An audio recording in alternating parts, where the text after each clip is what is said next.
성령님 좋은 아침입니다. 이 시간 성령님을 초청합니다. 오늘도 내 안에 오셔서 하나님을 기쁘시게 해드릴 것을 소원하게 해주세요. 오늘 말씀을 통해 구체적으로 무엇을 해야 할지를 깨닫게 해주세요. 깨달은 것을 삶 속에서 실천할 수 있도록 도와주세요. 아멘.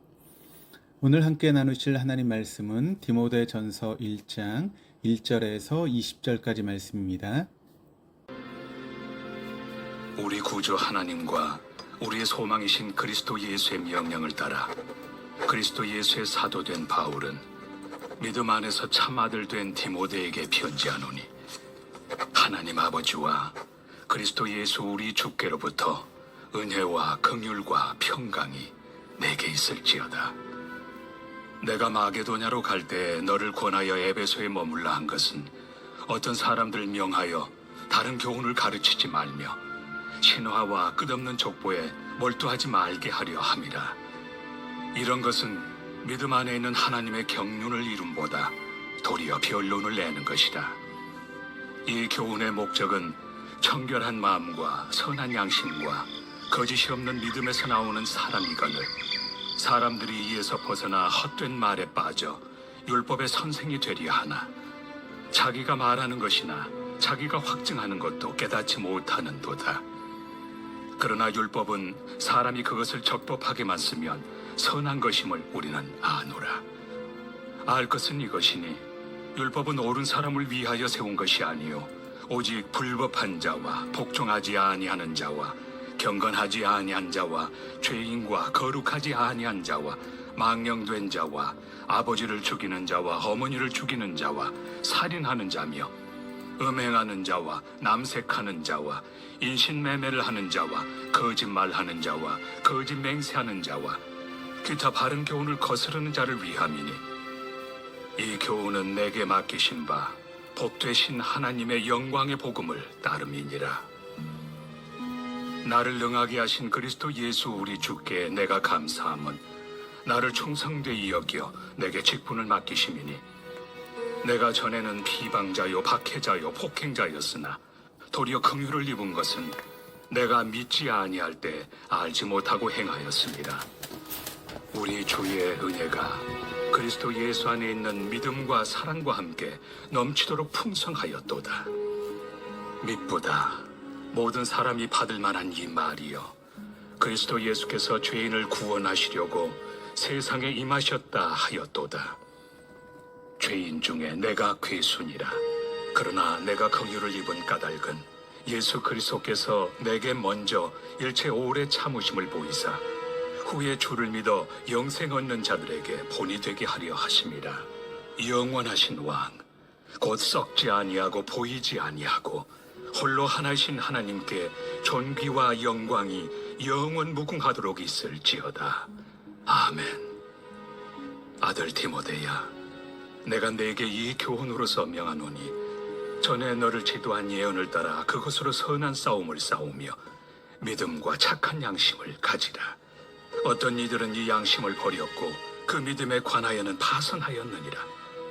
그 가운데 후메네오와 알렉산더가 있으니, 내가 사탄에게 내준 것은 그들로 훈계를 받아 신성을 모독하지 못하게 하려 함이라. 오늘부터 보게 될 디모데 전서는 바울이 디모데에게 보낸 첫 번째 편지입니다. 아마도 이때 바울은 선교여행 중에 있었을 것으로 추정됩니다. 선교여행을 하면서 에베소에서 있는 디모데의 목회에 힘을 실어주고 바른 지침을 주기 위해서 이 편지를 바울이 쓰게 됩니다. 모든 성경이 그러하지만 특수한 상황에서 바울이 디모데와 같이 특정한 사람에게 편지를 썼다라고 하더라도 그 내용은 오늘을 살아가는 우리 모두에게 적용되고 역사합니다. 왜냐하면 모든 성경은 사람들의 단순한 문서나 신앙 고백서가 아니라 살아계신 하나님의 말씀이며 진리이기 때문에 그렇습니다. 그러므로 소위 목회 서신이라고 일컬어지는 바울의 서신도 목회자가 아닌 모든 성도들이 들어야 할 하나님의 말씀인 것입니다. 디모데전서 1장은 두 종류의 사람에 대한 비교입니다. 그리고 그 비교하는 척도로 사용하고 있는 것이 율법입니다. 오늘 본문에서 사용되는 율법은 하나님께서 제시하고 있는 기준이라고 말할 수 있습니다. 율법을 잘못 적용하는 사람과 율법을 바르게 이해한 사람과의 대조를 이루고 있는 것이 바로 오늘 읽은 말씀입니다. 오늘 본문을 3절부터 7절까지를 보면 어떤 사람들이 거짓 가르침을 하고 있는 것에 대해 경고하고 있습니다. 7절을 보면 그들은 율법의 선생이 되려 한다라고 말하고 있습니다. 이 사람들이 거짓 가르침을 할 때 그 내용 중에 율법이 들어가 있다라고 하는 사실이 놀랍습니다. 즉, 율법을 가르친다고 하면서 사실상 율법의 목적과는 동떨어진 것을 가르치고 있다는 것입니다. 여기에 우리 모두가 빠지기 쉬운 신앙적인 함정이 있는 것입니다. 항상 우리가 신앙적 함정에 빠지기 쉬운 것은 잘못하고 있을 때가 아닙니다.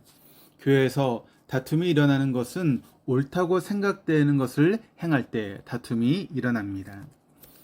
하나님 필요 없고 우리 좋은 것을 하자고 할 때 문제가 생기는 것이 아니라 대외적으로 하나님을 위한다 하면서 문제가 생기는 것입니다. 즉, 자기가 할 수 있고 하고 있는 종교적인 것이 다른 사람을 판단하는 기준이 되는 것입니다. 자기가 판단하고 자기가 체험하고 자기가 경험한 사실은 모두가 다 해야 하는 것이며 모든 사람들이 그것을 경험하지 않거나 못한다면 자기보다 못하다라고 생각합니다. 다른 사람을 자기보다 못한 존재라고 생각하고 은근히 자신은 다른 이보다 뛰어나다라고 하는 것을 자랑하게 되는 것이죠. 아이러니하게도 그 척도가 하나님을 위해 내가 하는 어떤 종교적인 것이라는 것입니다. 그들의 진정한 목적은 바로 자기 증명입니다. 율법이 진정 의도하고 있는 목적과는 무관합니다. 그것이 오늘 본문 7절에서 말하고 있는 율법의 목적과 다른 율법의 선생이 되려고 하는 것입니다. 이것은 진리가 아닙니다. 그러므로 사람마다 다른 기준과 척도가 존재합니다.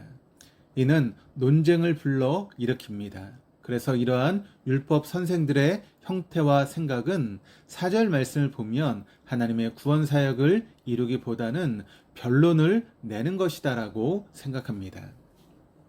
이런 실수를 가장 범하기 쉬운 사람이 바로 저와 같은 목사입니다. 저와 같은 목사들에게 성도님들이 목사님 이거 어떻게 하면 좋겠습니까? 라고 하는 질문을 많이들 하십니다. 이때 저는 정답을 대답해 주어야 하는 부담이 있습니다. 그런데 성경에서 옳고 그름에 대한 분명한 기준을 제시하고 있는 문제라면 대답하는 것이 쉬울 수 있습니다. 그런데 문제는 그렇지 않다라고 하는 것에 문제가 있습니다. 그래서 저는 하나님의 말씀이 아닌 제 경험을 기준으로 판단하고 결정을 내리면서 옳고 그름으로 생각을 합니다. 그것은 그렇게 하는 것이 좋지 않겠냐라고 하는 저의 개인적인 권유는 될 수 있을지언정 그것이 옳고 그름의 문제는 결코 아니다라고 하는 것입니다.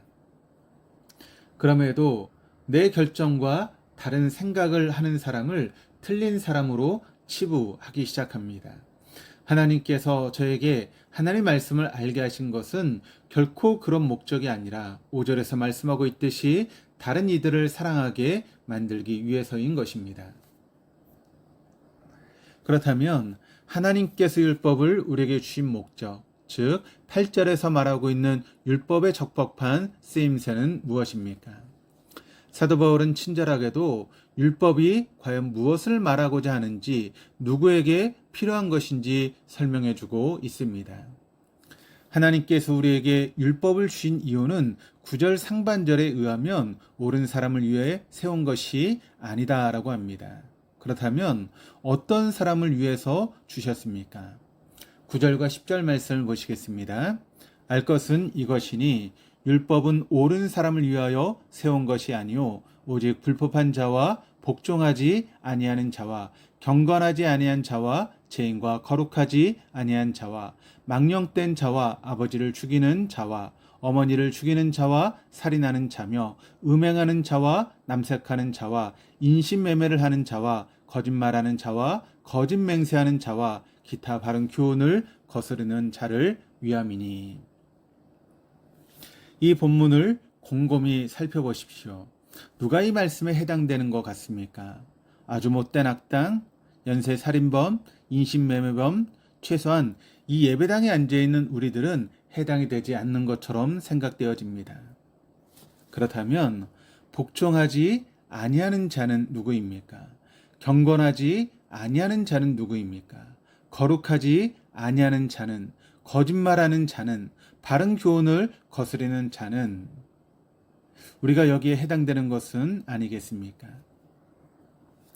구절을 다시 한번 보면 율법은 옳은 사람을 위하여 세운 것이 아니다라고 합니다.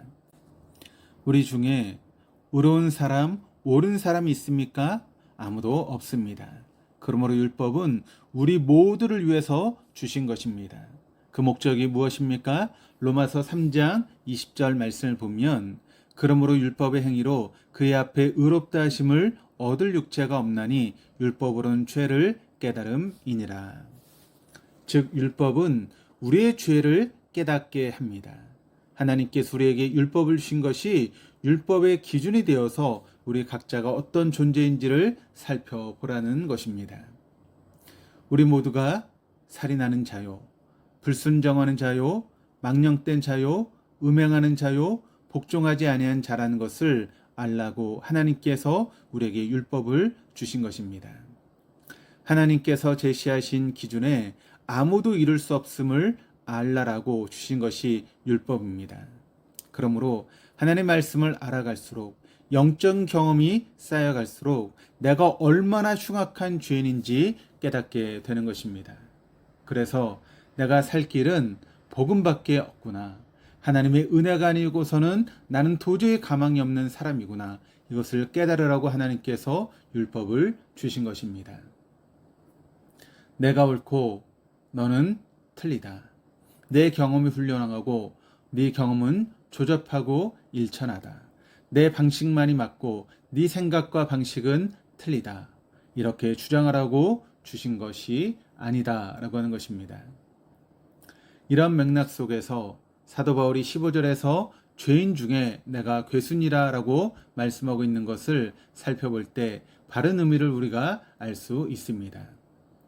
사도 바울이 죄인이라는 것까지는 내가 동의한다고 칩시다.